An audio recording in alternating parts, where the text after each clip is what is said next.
In the digital gold rush of the 21st century, one man promised to build a new financial empire, a utopia where money itself was reinvented.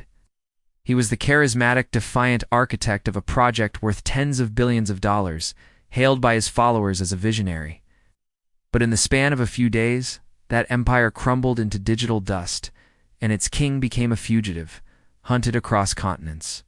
This is the story of Kwon, the rise and catastrophic fall of the Terra ecosystem, and a manhunt that exposed the fragile line between genius and hubris.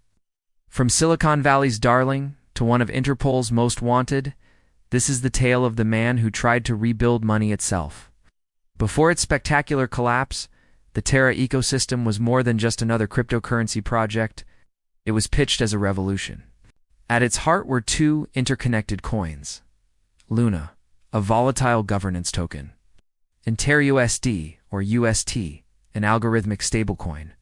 Unlike other stablecoins backed by real-world assets like dollars or bonds, UST was designed to maintain its 101 peg with the US dollar through a complex, automated relationship with Luna. If UST's price dipped below $1, users could burn it to mint $1 worth of new Luna, creating a profitable arbitrage opportunity that was supposed to push UST's price back up. If it rose above $1, the process worked in reverse. It was a delicate, self-correcting dance, a system its creator, Kwon, proudly called a decentralized central bank. For a time, it worked flawlessly.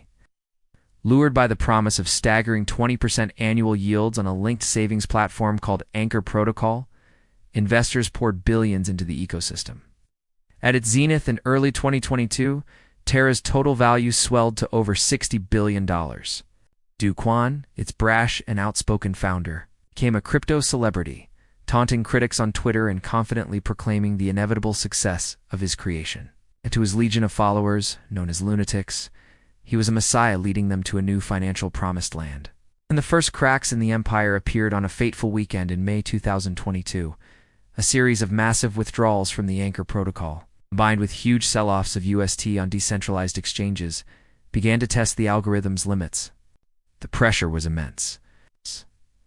As the price of UST wobbled, dipping to 99 cents, then 98, the automated mechanism went into overdrive.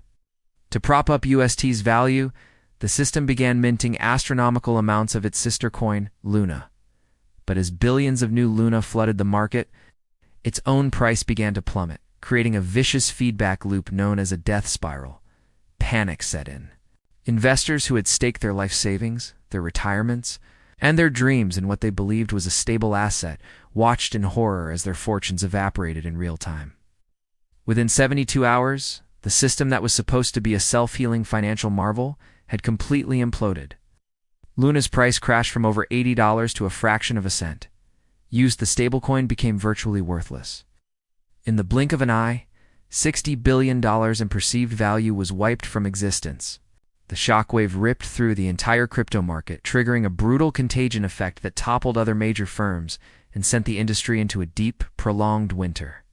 The decentralized central bank had failed, and its architect was nowhere to be found. As the dust settled on the financial carnage, the man at the center of the storm vanished. Kwon, who had been based in Singapore, became a ghost. With South Korean prosecutors launching a full-scale investigation into fraud and violations of capital markets law, an arrest warrant was issued in September 2022. But by then, Kwon was long gone. His disappearance triggered a global manhunt of unprecedented scale in the crypto world. Interpol, the International Criminal Police Organization, issued a red notice, effectively making him a wanted fugitive in 195 member countries. The chase was on. A high-stakes cat-and-mouse game played out across the globe. Investigators believed Kwon first fled from Singapore to Dubai, a city known for its crypto-friendly stance and a lack of extradition treaties with South Korea.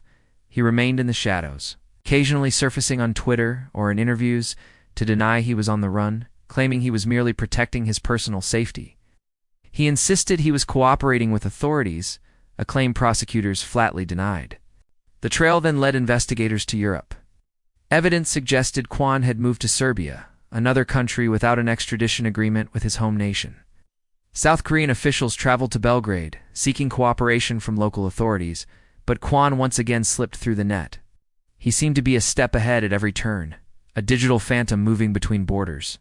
The manhunt was a masterclass in 21st century detective work, blending traditional policing with cutting-edge blockchain analysis.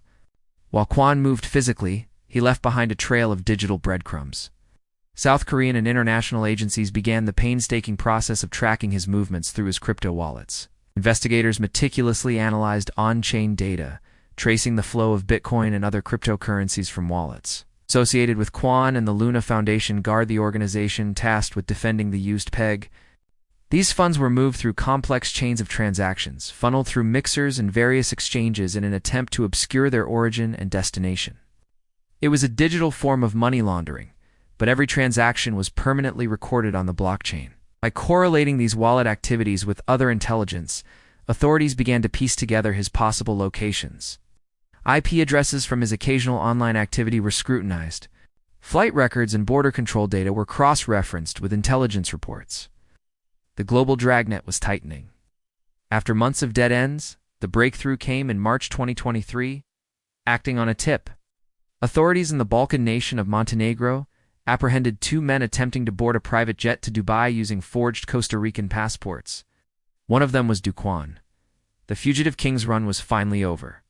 The arrest in a small airport in Podgorica marked the dramatic end to a 7-month international chase, bringing a sense of closure to the millions who had lost everything in Terra's collapse. The Fall of Terra and the subsequent manhunt for Kwon serve as a stark and painful lesson for the world of decentralized finance.